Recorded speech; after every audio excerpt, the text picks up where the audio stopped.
Hello students, today we are going to discuss the topic that is microorganisms, friend and foe. So far we have discussed about the different types of microorganisms, right? That is algae, fungi, protozoa and viruses, right? So these all are the different kinds of microorganisms that are useful as well as harmful in our day-to-day life. Okay, so let us begin with the topic, and today we are going to discuss that is harmful and useful of microorganisms. So that is how the microorganisms are useful as well as harmful for the human beings, for the different organisms. Okay, so first let us see what are the friendly microorganisms. So how do you say that you have a friend? How do you say that he is my friend or she is my friend? On what basis do you say? Yes, those friends, they help you, they are useful for you in your good and bad times, right? So the microorganisms, they also act in the same manner.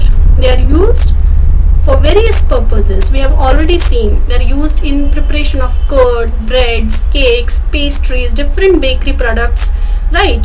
And also they are very much useful in cleaning up the environment. For example, if you say the organic waste, we have seen that they act as a decomposers, that is vegetable peels, remains of the animals, faces, these all are the organic waste, and when they are broken down into harmless and useful substances by the bacteria, they are taken by the plants as a nutrient, right students? So you have already studied this in your previous class.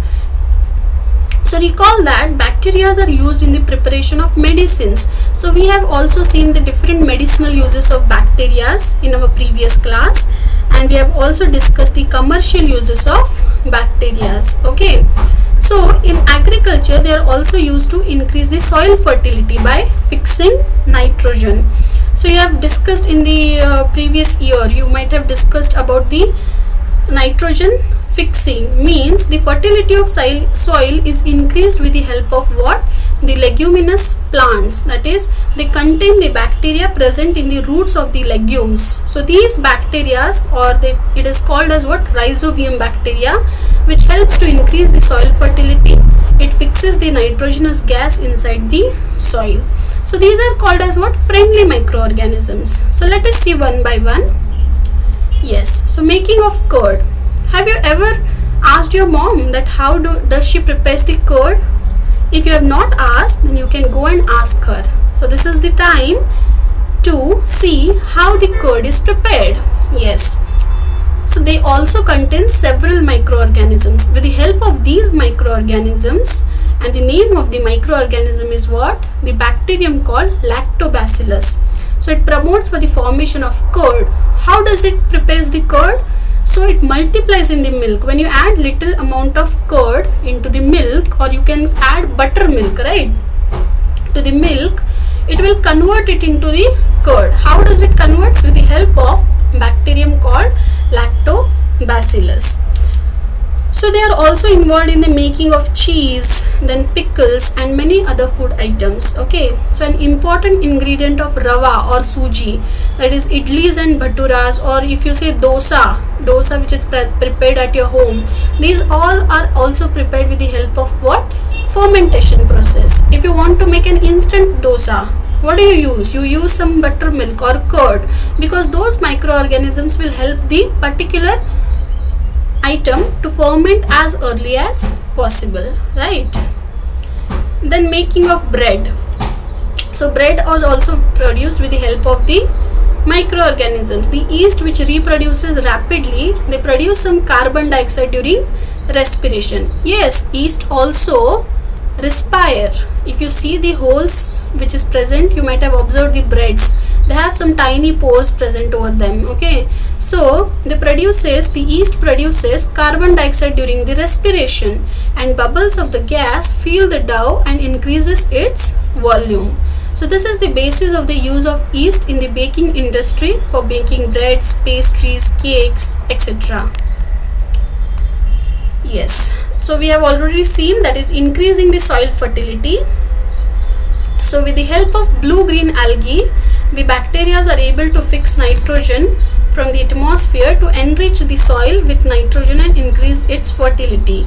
So these microbes are commonly called as what? Biological nitrogen fixers. Here are some of the pictures which is shown over here, that is nitrogen fixing blue-green algae. Yes, now the next activity is you have to take 2 pots, okay, and fill each pot half with the soil. Let us mark them A and B. So students, you can follow this activity at your home. This is very simple activity.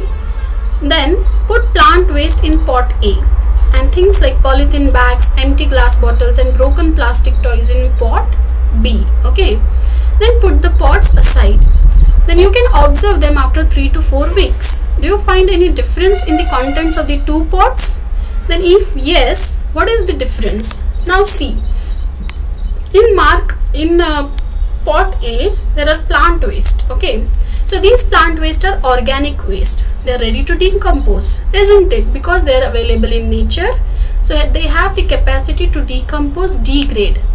But if you see the polythene bags, empty glass bottles, broken plastic toys, does they get dissolved in the soil? Do you think so? Yes. If you are not sure about it, you can follow this activity at home. It is very simple, right? Yes. So what is the observation? So you will find that plant waste in pot A has decomposed. The plant waste has been converted into manure by the action of microbes. So the microbes are present inside the soil. They will help the plant waste to get decomposed, get dissolved properly into the soil, and they release the nutrients in the process which can be used by the plants again. Okay, so it is a cycle where the plants uses these minerals, nutrients, and again these dead, decayed plants, dried plants will again get decomposed in the soil, right? So did you notice that in pot B, the polythene bags, empty glasses, bottles, broken toys, these all parts did not undergo any such change, okay? So the microbes could not act on them and convert them into the manure. So these microbes are basically useful for the plant waste, which helps them to get decomposed. Students, for example, if the leftover flowers of the puja, when you do the puja, there are the leftover flowers of the previous day. What do you do with these flowers? Yes, so I think you must be taking those to the rivers. You might have throwing this. Do you do this? I hope nobody does this. So these flowers, even though they are dried, they can be put back to the soil where you are planting any tree. Okay, they will get decomposed automatically. If there are some leftover leaves, do not throw it here and there. Do not throw them in the rivers. Do not throw the garlands in the rivers. You can of course use them as a manure where you are planting some of the trees or plants at your home, or you can take them to the gardens which are nearby your home. You can take them in the school gardens. You can dispose them into the soil. So they automatically, with the help of the microbes, will get decomposed and they can be converted into manure, which can be again used by the plants. So this is the reusing of the dead plants or dead leaves, okay. So thank you students for watching this. These are some of the uses of the microorganisms.